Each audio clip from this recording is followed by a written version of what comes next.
Charlie Pellet, thank you. On another breaking news day in Delaware, in this case, Hunter Biden, as you've been hearing on Bloomberg Radio, on the satellite and on YouTube, found guilty, 3 felony charges. And we're going to be hearing from the special counsel who brought those charges. David Weiss going to be making a statement in Wilmington, Delaware at the top of the hour. That's about 20 minutes from right now. When he speaks, we will bring you his comments live. He's not expected to take questions. This will be just a statement from the special counsel now that we have a verdict. Remembering that David Weiss testified in closed-door testimony not that long ago on Capitol Hill about whether he had full authority to pursue criminal charges against Hunter Biden. And here we are today. Now, we're going to talk a bit more over the course of the program about the legal implications here, the next steps. We don't have a sentencing date yet.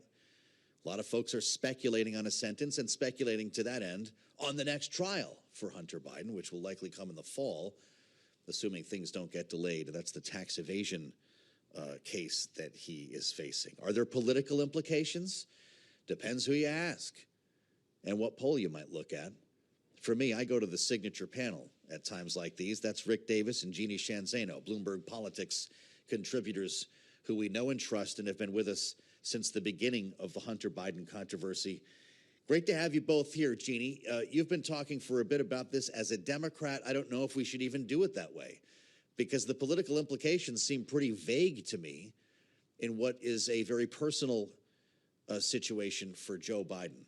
You wonder, though, if this reignites or somehow re-inspires James Comer and Jim Jordan to start pursuing Joe Biden again. Are there politics here today or not? There absolutely are. I mean, there's so much evidence of it. You mentioned the Jim Comer statement that he released. I just want to add one more to that, which is the fact that Trump's campaign issued a statement, pulled the end of it back, which wished Hunter Biden well in his recovery and addiction, then pulled the entire thing back and said they're going to wait for Donald Trump to issue a statement. And I think that just speaks to the politics here for Donald Trump's campaign, which not only has to deal with these issues of a two-tier system of justice, Trump's own history with his brother of addiction, but also the 2A community, which really, really wants Hunter Biden to appeal this decision, ironically, to the Supreme Court. So there's a lot of interweaving politics here. So cannot divorce the politics from the fact that this is obviously incredibly difficult for the family of Hunter Biden and Hunter Biden himself. Fascinating. Rick, I don't even want to ask you a question as much as just let you bring your insights to us. How are you looking at this today based on what we just heard from Jeannie? Yeah, purely as a electoral issue, I think that we've seen actually some movement in surveys over the last 2 weeks since Donald Trump's conviction, where there's no question he's gotten depressed in his vote a little bit. You know, some of these voters that were sort of Biden refugees that were going over to vote for Donald Trump look like they might be coming back. And so it's become kind of a sticky place, right, to go back to Biden. Now, whether this halts any of that movement or actually gives him some benefit. I mean, there's a outpouring in the news today about, wow, why did this ever go to trial? How horrible this is for the Biden family. They're dealing with a issue that has really haunted the family in a very extreme way.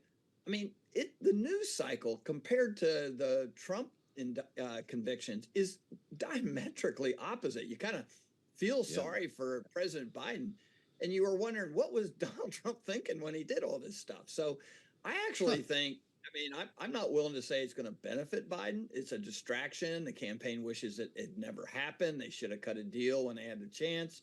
All of this would have never been taking place. That being said, I mean, the way I read the press is, I don't want to say Biden's having a good press day, but it's the best press day he could have imagined out of a guilty verdict. That's fascinating. Then again, we're not talking about Donald Trump's interview with his probation officer yesterday because we're talking about this.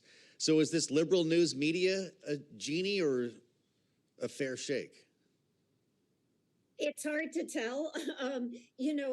I think we have to wait and see how this all shakes out. But I do think it's important to remember that in the 2020 debate, one of the best moments that Joe Biden had, to Rick's point, is when he talked about Hunter Biden. I love my son.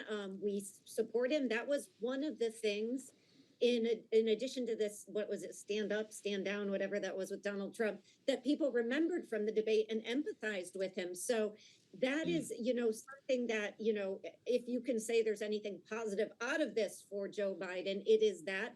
I also think the campaign on the Biden side wants to continue to make the case that this is a family issue, the loving his son argument, which is absolutely true, but also the fact that he said in his statement released that he supports the justice process, he respects it, and he's not going to get involved in it. And that is a stark contrast to what we heard when Donald Trump was convicted. So I know while Rick is talking about how the media messages may differ, the reality is the response from at least Joe Biden and Donald Trump to the convictions differed. Donald Trump said he'd been set up, persecution, witch hunt, spoke badly about the justice. You heard none of that from the president. What you heard was, I love my son and I respect the justice system, and we're going to support him in his appeals and whatever happens. So that can also explain, if there are different messages in the media, where those are coming from. Well, I'll tell you, Hunter Biden's verdict is not going to help Jackie Rosen win or lose her seat. Not going to help Nancy Mace win or lose her seat. This is a primary day, and we would typically be looking at these races, which I'd like to ask you about. Against the backdrop of Hunter, I get it. We're going to hear from the special counsel likely in about 10 minutes here. But can we start in Nevada with Rick and Jeannie? This is important here, where the Democratic incumbent, Jackie Rosen, said to be one of the most vulnerable in the Democratic-controlled Senate right now.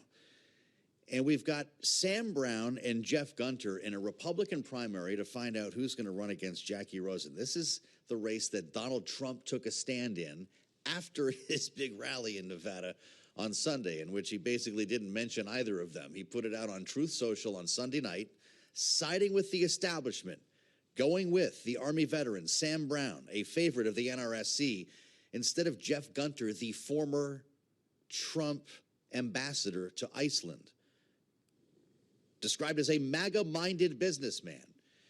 Rick, when you look at this Republican primary, who got to Donald Trump?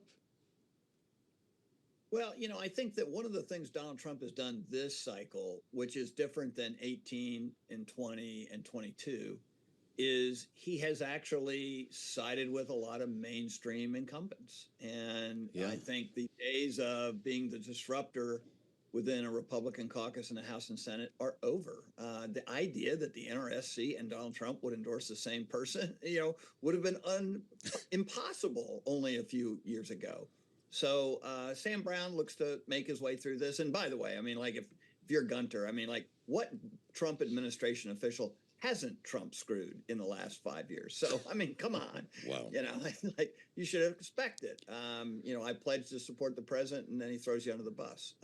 But this is, I think, the most important race happening today, because I think Jackie Rosen is one of the most vulnerable Democratic incumbents in the country. She could be the 51st vote for Republicans. And Sam Brown comes out with a win here, which would be anticipated. That is one of the key matchups we'll be watching all the way through November. Well, I'll tell you what, Jeff Gunter's ready to torch the place, Jeannie.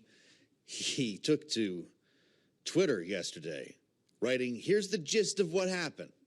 He showed up at that rally, by the way, apparently thinking he was going to get an endorsement. Scam is told by his handlers he's getting endorsed at the rally.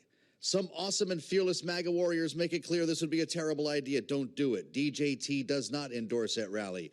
NRSC McConnell Swamp freaks out. On plane ride back, big check comes in from the Swamp. McConnell aligned pack. Truth Social post comes out late last night.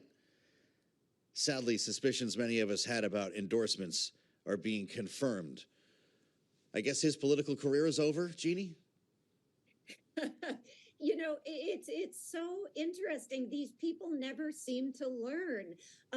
I told you yesterday, my favorite is Bob Good traipsing down to the courthouse as if he was going to get, his presence there. And then, of course, the next day, Trump endorses his opponent. And you see this with Gunter, to Rick's point, who in that administration hasn't been let down is probably a kind word or kind way to say it by Donald Trump.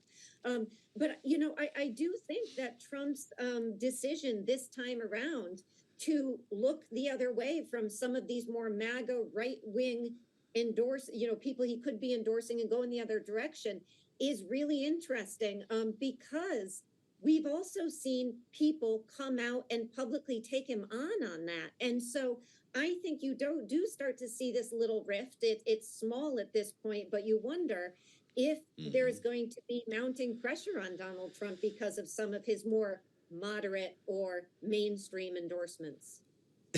Well, Chris LaCivita responded to the Gunter meltdown, Rick. Wow, this is really something. He's mad, he writes, because he did not earn the endorsement of President Trump. He says in an interview, Gunther should be mindful about poking the bear one too many times, he said, because I will promise you, you will get your ass bit. What's in the future here for Jeff Gunter? What's in the future for Jeff Gunter will be completely determinative on the end of today. If he wins the primary, everyone is kissing his butt, not biting it, because it is a seat that they really want to win. And Chris LaCivita will have to send out another text that will sort of put things right. Wow. And Donald Trump will be the first one that shows up in Nevada and talk about what a great guy he is. He pointed him to being an ambassador, and he always thought he was the best in the case. I mean, like, all of it would just get unwound, but it's not likely to happen. It's so easy. The entertainment value would be enormous. Rick, South Carolina, Nancy Mace. This is the retribution tour for Kevin McCarthy. He's put up Catherine Templeton to run against Nancy Mace, the Republican incumbent. Does she have to worry? Does this go to a runoff? Yeah, if it goes to the runoff, she has to worry. And of course, in South Carolina, you know, their rules are you got to get over 50% to avoid a runoff, and rarely multi-candidate fields produce that. So it's a trick, and I think this is the best one to watch because one, Nancy Mace is hilarious. She was against Trump before she was for him, and so you know, she is a transformative figure.